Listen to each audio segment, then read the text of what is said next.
بھی غم ہے زمانے میں محبت کے سوا.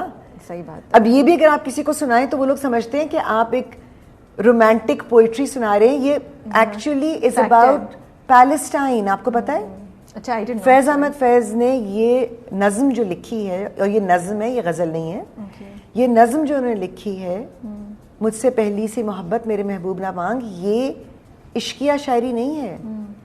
یہ فلسطین کے اس ایشو کے بارے میں ہے جس میں وہ یہ کہہ رہے ہیں کہ خدا کا واسطہ ہے جب آپ عشق کی بات کرتے ہیں تو مجھے خاک میں لتھڑے ہوئے خون میں نہائے ہوئے لوگ نظر آتے ہیں.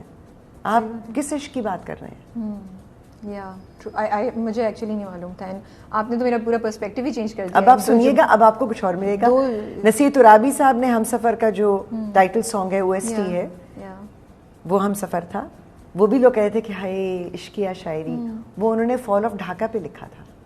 میرا دل چاہ رہا ہے میں باقی سارے سوال چھوڑ دوں, میں یہی باتیں پوچھتی رہوں because this is so interesting. اب آپ جب وہ سنیں گی تو آپ سوچیے گا کہ ایسٹ پاکستان ختم ہو رہا تھا اور بنگلہ دیش بن رہا تھا, بہت ہی سیڈ وہ, اور یہ ویسٹ پاکستانی ایسٹ پاکستان کے بارے میں سوچ رہا ہے. اب آپ جب سنیں گی آپ کو سمجھ آئے گا. صحیح بات ہے. آپ نے تو بالکل ہی پرسپیکٹو میرا واقعی چینج کرتے ہیں. آئی ایم شیور جو لوگ دیکھ رہے ہیں ان کا بھی یہی حال ہوگا. اور بڑی ضرورت ہے کبھی کبھی سوچنا چاہیے ان چیزوں کے بارے میں. کبھی کبھی نہیں, زیادہ زیادہ سوچنا چاہیے. میں نے یہ بھی زیادہ ڈیمانڈ کر رہی ہیں, آپ کبھی کبھی سوچ لیں تو صحیح ہے. بٹ مجھے یہ بتائیں, میرا اس چیز سے اب ہم اس ٹاپک پہ بات کر رہے ہیں تو میں کرتی ہوں. آپ کے پیرنٹس پارٹیشن انہوں نے دیکھی اور سب بات, کوئی انہوں نے واقعہ سنایا, کوئی بات انہوں نے کی, کوئی چیز ہے جو آپ کے دل میں آج تک رہ گئی ہے اس سے ریلیٹڈ, کچھ بھی ان کا کوئی ایکسپیرئنس؟ ایک واقعہ ہو تو میں سناؤں. اچھا. میں بہت خوش قسمت ہوں, بہت کم لوگوں کو یہ موقع ملتا ہے. میں نے پارٹیشن پہ ایک پوری سیریز کی تھی. آئی تھنک میں نے اس کی ایک ویڈیو دیکھی ہے. آپ نے ایک صاحب سے, آپ نے وائٹ کپڑے پہنے ہوئے اور ایک صاحب سے آپ بات کر رہی ہیں اور آپ نے ان سے میں نے پوچھا بھی اس تھا. میں 6 پروگرامز کیے تھے جس میں میں نے ایسے لوگوں کو انٹرویو کیا تھا جنہوں نے پارٹیشن ایکسپیرینس کیا ہے. یہ خیال ہی مجھے تب آیا تھا جب میں ایک دن اپنی امی سے باتیں کر رہی تھی, اور مجھے لگا کہ جو باتیں امی مجھے بتاتی ہیں کتابوں میں نہیں ہوتی, کتابوں میں جھوٹ ہے, ہسٹری کو ری رائٹ کیا گیا ہے. یہ میں آپ کو ایک چھوٹی سی بات بتا دوں جو مجھے ایز اے فیکٹ میرے امی ابو دونوں نے بتائی تھی. پاکستان بننے کے وقت ایسا کوئی نعرہ نہیں تھا جو کہ آج کہتے ہیں کہ پاکستان کا مطلب کیا, لا الہ الا اللہ. اچھا, ایسا کوئی نعرہ نہیں. یہ 80s میں کوائن ہوا اور اس کو جوڑا گیا ہے پارٹیشن سے, یا میں کہوں گی آزادی سے. آزادی از the appropriate word for us. لیکن یہ باتیں کرتے کرتے مجھے احساس ہوا کہ بہت جھوٹ ہے. سچی بات تو اورل ہسٹری میں ہے. ان انٹرویوز میں ایک انٹرویو میری امی کا تھا کیونکہ وہ کشمیر سے آئیں. کشمیر سے مجھے کم ایسے لوگ مل رہے تھے. میری امی کیونکہ سری نگر سے آئی تھیں, اور میرے نانا کیونکہ خود بھی مسلم لیگ میں تھے, تو امی کی انڈرسٹینڈنگ بہت الگ سی تھی. تو میں نے امی کا انٹرویو کیا تھا. وہ آپ کو انٹرنیٹ پہ مل جائے گا, میں آپ کو لنک بھی بھیج دوں گی. اسٹوری آف پاکستان کے نام سے وہ موجود ہے. پاکستان کی کہانی کشمیر کی زبانی. وہ آپ کو ضرور مل جائے گا. وہ بہت لوگوں نے اپلوڈ کیا ہے, اور بہت لوگ مجھے کہتے ہیں کہ ہم نے ریکارڈ کر کے اپنے بچوں کے لیے رکھا ہے, کیونکہ اس میں وہ سارے ایکسپیرینسز ہیں قائد اعظم اور پاکستان موومنٹ سے لے کر آج تک, جو کہ ہماری تو ہسٹری کی کتاب ختم ہی ہو جاتی ہے نا, پتہ ہی نہیں چلتا کہ 60s 70s 80s میں کیا ہوا. صحیح بات ہے. سو وہ چیزیں بہت کچھ ہیں شیئر کرنے کے لیے. دریا کو کوزیں بند نہیں کر سکتی. تو آپ کے پیرنٹس نے قائد اعظم کے ساتھ کام کیا ہے, ملے ہوئے؟ میرے والد علی گڑھ میں تھے. اچھا. اور وہ یہ سناتے تھے کہ جب قائد اعظم وہاں آئے تھے تو علی گڑھ بڑا مشہور تھا نا, بڑے شرارتی, انٹیلیجنٹ لوگ ہمیشہ شرارتی ہوتے ہیں. تو وہاں کے اسٹوڈنٹس تو مشہور تھے کہ کوئی آتا ہے وہ تو اس کو ٹکنے نہیں دیتے, بات ہی نہیں کرنے دیتے. اچھا. ہاں.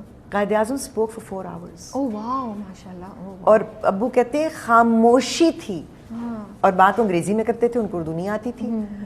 تو وہ مجھے یاد ہے, ابو کہنے لگے کہ ہمارے وہاں پہ جیسے وہ صفائی کرنے والے کچھ لوگ تھے, تو کوئی بابا جی تھے جو پنجابی بولتے تھے, تو وہ بیٹھے ہوئے 4 گھنٹے یوں کر کے نا وہ سن رہے ہیں. تو ابو کہتے ہیں ہم نے ان کو چھیڑتے ہوئے کہا کہ بابا جی کیا سن رہے ہو, سمجھ بھی آ رہی ہے؟ تو انہوں نے پنجابی میں کہا پتر پتہ نہیں کی کہندا ہے, پر جو بھی کہندا ہے واہ واہ کہندا ہے. وہ بات تھی, ان کے دل کو لگ رہی تھی ان کی باتیں. تو my father was very active, کیونکہ وہ ان اسٹوڈنٹس میں سے تھے جنہوں نے اپنا 1 سال وقف کیا تھا پاکستان موومنٹ کی کیمپیننگ کے لیے. کیونکہ ٹی وی تو نہیں تھا نا, انٹرنیٹ بھی نہیں تھا, کیمپیننگ کیسے کرتے, تو گھر گھر جانا تھا.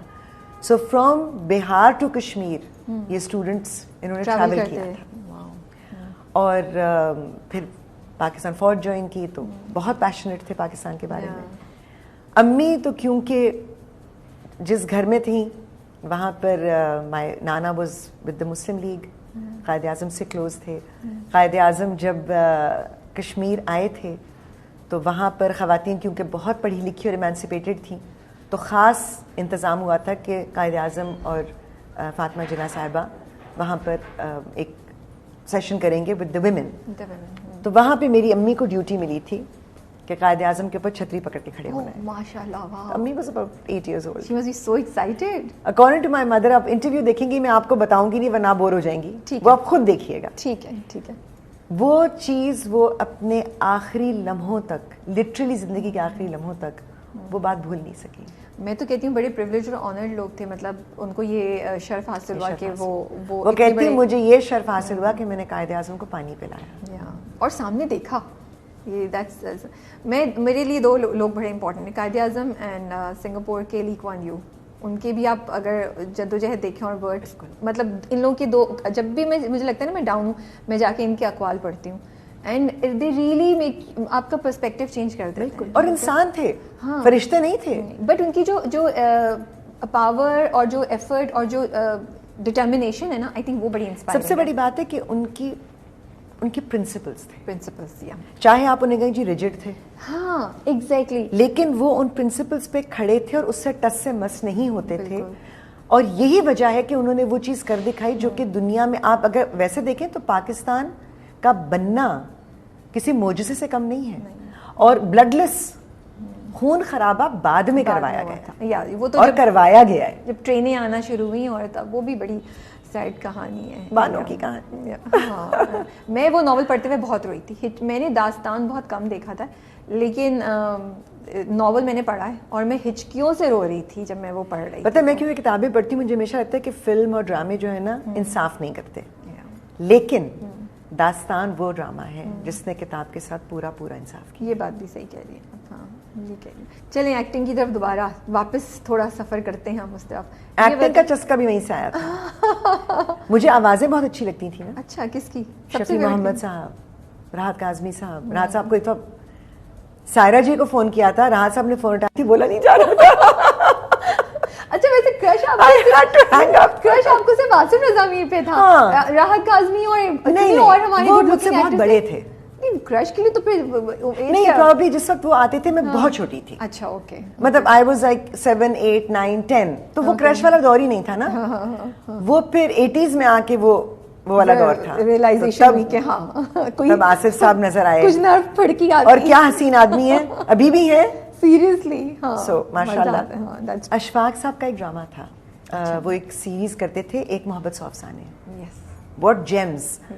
اس میں ایک ڈرامہ تھا جس میں کہ آصف صاحب پلیڈ اے کیریکٹر جو نابینا تھا. اب وہ آنکھوں پہ نابینا, سوری مجھے ماشاء اللہ, مطلب میں تو ان کے منہ پہ کہتی ہوں. آپ مجھے بیشنگ کر پٹوائی, نیچے کامنٹ آئے کہ نابینا کی بات کری اور رابعہ ہنس رہی ہے, بٹ میں کیا کہوں جس طریقے سے انہوں نے بولا. دیکھیے میں نے غلط بات کی ہے, آصف صاحب خود بھی بیچارے بلش کر جائیں گے, میں ان کو چھیڑتی ہوں اس بات پہ, مگر وہ ڈرامہ آپ بھول نہیں سکتے. نہ آپ وہ ڈرامہ بھول سکتے ہیں, نہ آپ آصف صاحب کی اس میں پرفارمنس بھول سکتے ہیں. سو یو نو یہ چیزیں ہیں جو مجھے لگتا ہے کہ مجھے ہمیشہ سے تھوڑی سی فلمی میں تھی. ڈانس کرنے کا بھی بڑا شوق تھا, آئینے کے سامنے پورا بڑا سا مرر ہوتا تھا کمرے میں, اس کے سامنے ضرور ڈانس کرتی. کون سے گانے پہ سب سے زیادہ کیا ہوا ہے ڈانس, اور کس قسم کی, اور فیوریٹ کون تھی؟ سری دیوی یا اس سے بھی پرانے ہم جائیں گے؟ سری دیوی نہیں, Madhuri. I love Madhuri songs. میں نام لینے والی تھی پھر بیچ میں رکی, میں نے کہا نہیں رابعہ پیچھے جاؤ, اور نہیں مادھوری مدھوبالا کی طرف جاؤ, اور نہیں وہ اگین وہ بہت پیچھے ہیں. ہاں آئی کین اپریشیٹ اٹ. وجنتی مالا بہت بیوٹیفل ڈانسر ہیں, ہیما مالنی بہت بیوٹیفل ڈانسر تھیں. یہاں پر ہمارے یہاں ایمی منوالا آئی تھنک کلاسیکل ڈانس کرتی تھیں, ایس سلیمان صاحب کی جو اہلیہ ہیں وہ کرتی تھیں. لیکن مجھے اگر مزہ آتا تھا دیکھنے کا تو that was Madhuri, of course, and relatable because I think same age group, تو وہ تو کیا ریلیٹیبل بہت. کون سے مطلب ادھر مووی آتی تھی ادھر آپ اس کو کاپی کرتی تھی گانے کو, یا کیا ہوتا تھا؟ کیونکہ پتہ ہے ہمیں اتنی زیادہ ویڈیوز کا ایکسیس نہیں تھا نا, یہ وی ایچ ایس کے زمانے تھے. امی نے کہا تھا جب تک کالج ختم نہیں ہوگا تو گھر میں وی سی آر نہیں آئے گا.